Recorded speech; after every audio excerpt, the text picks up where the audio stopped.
Jurko. Courtney, welcome into the show. It seems like the Bears are starting to get a little bit healthier.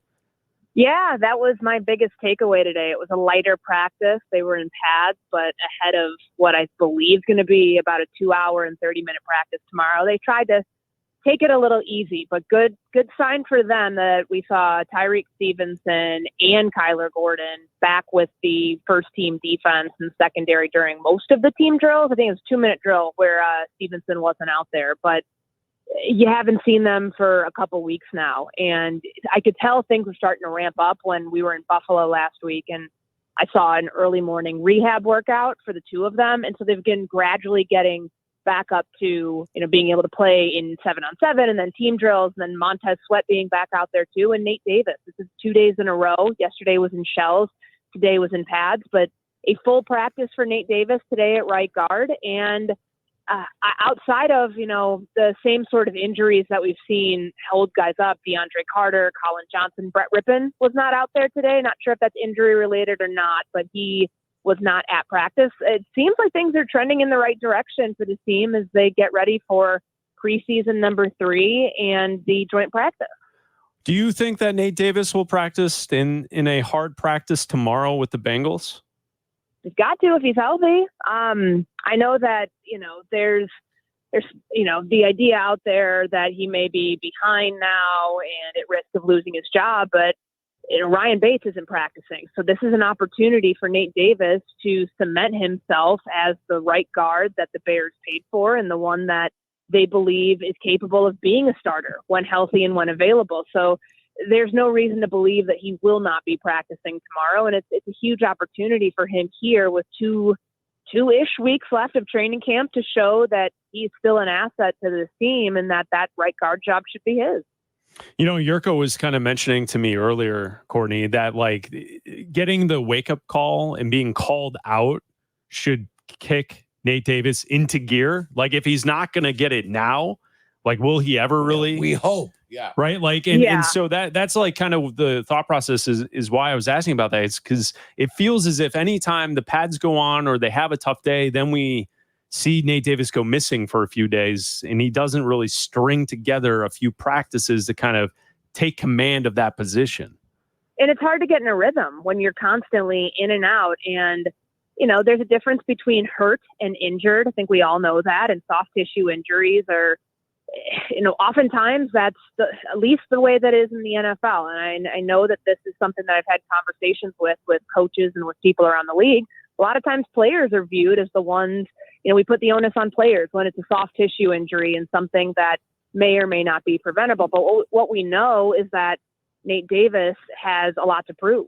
And for this offensive line, honestly, I know we only saw 20 snaps in 2 series against the Buffalo Bills, but the cohesion of that unit when he was not in there and it was Matt Pryor at right guard looked pretty good. So I'm sure that adds some motivation for him as well to make sure that he can get his, keep his starting job now that he's healthy. And I'll say what Shane Waldron told us a few weeks ago, that when Nate Davis is healthy, he's the starter at right guard. And that kind of goes counter to what Matt Eberflus said last week, where, just because you're injured doesn't mean that you get to effectively save your spot or have a placeholder until you come back.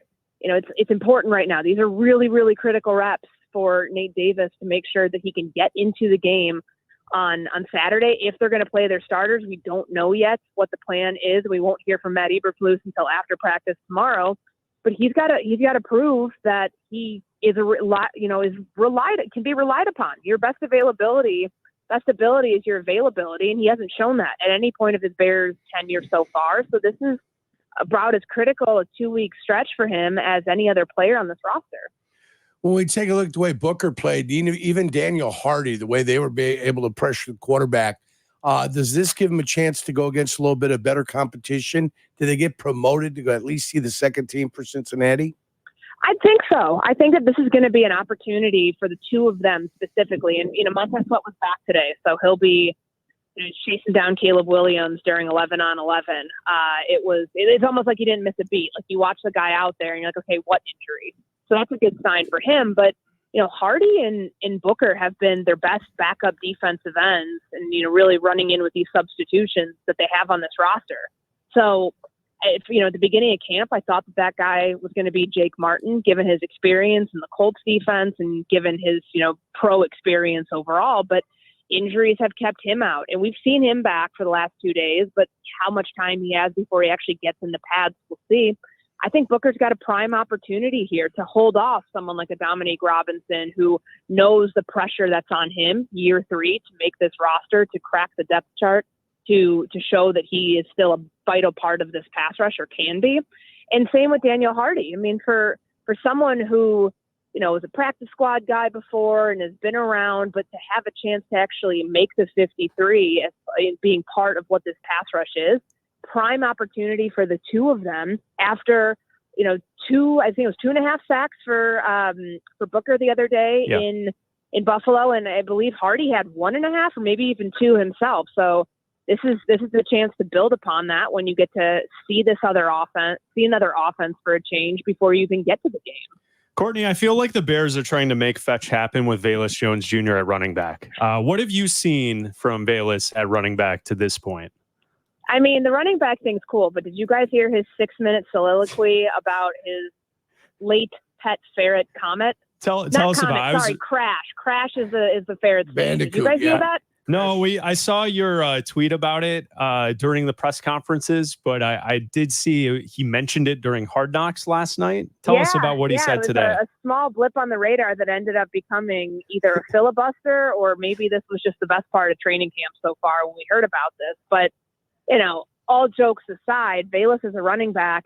I feel like Hard Knocks kind of positioned him in a way to be in some sort of battle with Ian Wheeler, which I'm from being here at training camp, that is not an accurate representation of what that battle has appeared to be like, every day in terms of seeing the rep counts and everything else. They just started this with Velus a week ago. And I had a chance to talk to him after the game. He said they approached him about this long before, I know that they just started it with the Buffalo game coming up and he's going to continue there. He got some good reps with the 2s today and actually broke off a decent run. But they're giving him every last opportunity to show that he is, they bet on him with a 3rd-round pick. They bet on a rookie that they knew was 25 years old when they brought him in. He's got to make it happen, kind of like a Dominique Robinson. These guys from Ryan Pohl's first draft class, some of them, the clock's ticking a little bit faster than others. So I think for Velus, he realizes that. Dion Miller asked him a question just about how the Bears have given him this opportunity and what he's doing with this opportunity. It's now or never for Velus. And, usually most players, unless you're a higher round draft pick, don't get a leash that long. And he knows that. But it's an opportunity for him, considering that was his first position that he played. I mean, he's got that speed, and if you're in an outside zone system, he can be an asset for you. Why wouldn't you at least try to make that work? But I'm with you on the Mean Girls reference, the whole make fetch happen thing. It's like, it's either going to be a genius thing or it's going to blow up in their face and it's going to not end up being anything whatsoever. So, jury's still out, but for him he got his first carry in the 3rd quarter at Buffalo, scores the touchdown. Today he's running with the 2s a little bit. More and more of that is going to be an intriguing option for the Bears, but I just want to say, I don't think it's between him and Ian Wheeler for that final spot. I thought that was a little, that was trying to make fetch happen within a storyline that it felt a little concocted the way that it was presented. Okay. So since that's the path that we're going down, Jurko and I, we were talking about it about an hour ago. We thought Hard Knocks last night was kind of boring.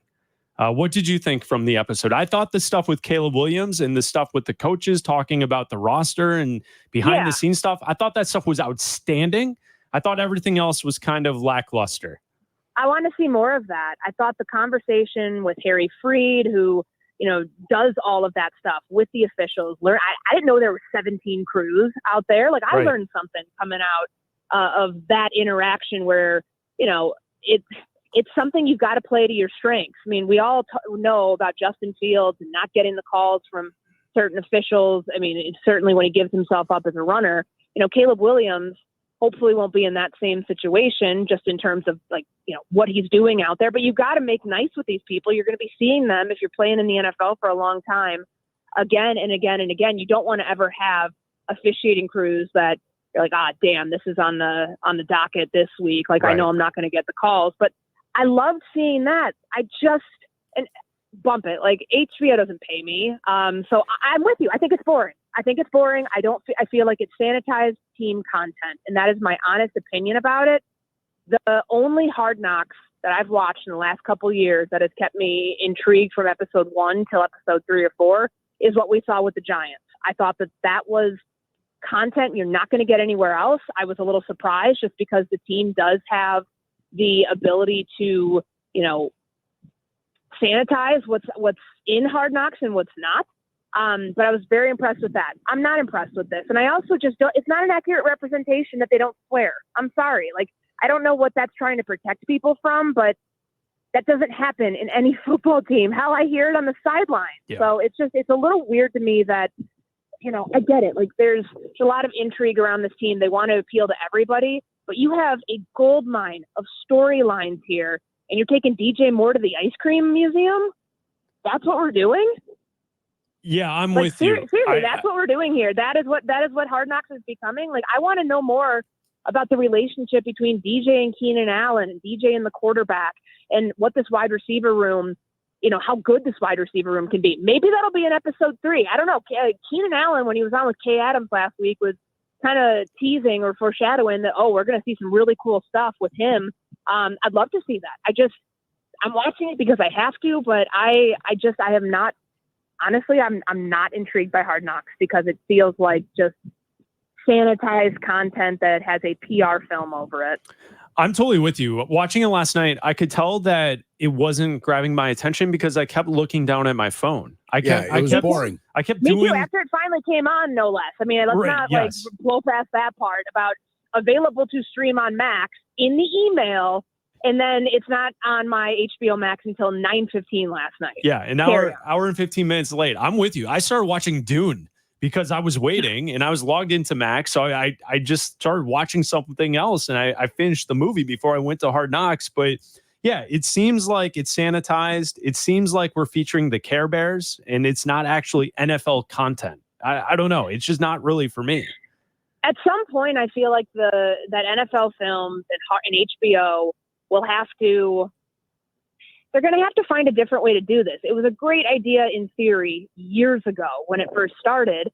And of course you get like the very rare things like, Hugh Jackson dealing with the death of a family member and then going back up to draw up, a third down play.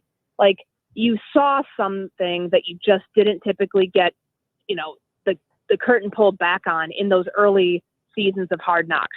I don't know that you're really getting it here. And I'm not one of these people who's like upset about all of the Chicago stuff, the touristy stuff that's kind of being forced at you with the Blues montage yesterday. That's not fine. for us. That's not for the locals. That's for the people who don't know. It'd be like them going to get a cheesesteak in Philly. You know what I mean? Yeah. Like, it's just the part that, like, where is the Caleb Williams access? This is the number 1 overall pick. People want to get to know him. They want to learn his story. They want to learn about all the things that make him the quarterback that the Bears chose. And I hope we see that. There's 2 more episodes left, and I'm not putting any of this on the Hard Knocks people themselves. I mean, they've got a huge crew out here.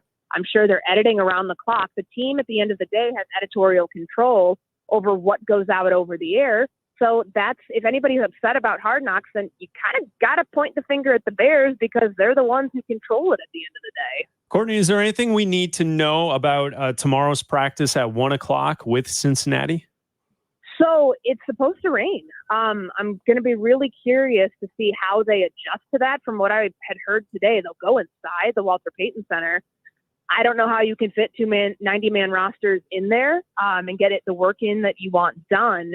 Maybe that ends up, if that is the case, because the rain's supposed to be an all-day thing from the last time I looked at my weather app, maybe they try to move it up. The Bengals are staying downtown, so that's why they originally scheduled it for 1 p.m. But this is, the elements here might cause the two teams to adjust. But a one-day joint practice, I am curious to see how that affects if the Bears are going to play starters at all or for any bit of Saturday's game. Last year, the only thing to take away is that the Colts had a rookie quarterback in Anthony Richardson. They did play him in that second game, which is the quote unquote dress rehearsal, while the Bears did not play starters. So we haven't heard from Matt Eberflus since the Buffalo game. We'll hear from him tomorrow and hear what the rationale is one way or the other. But I mean, who knows if it's going to get rained out or not, if they're going to have to do a truncated version of the joint practice.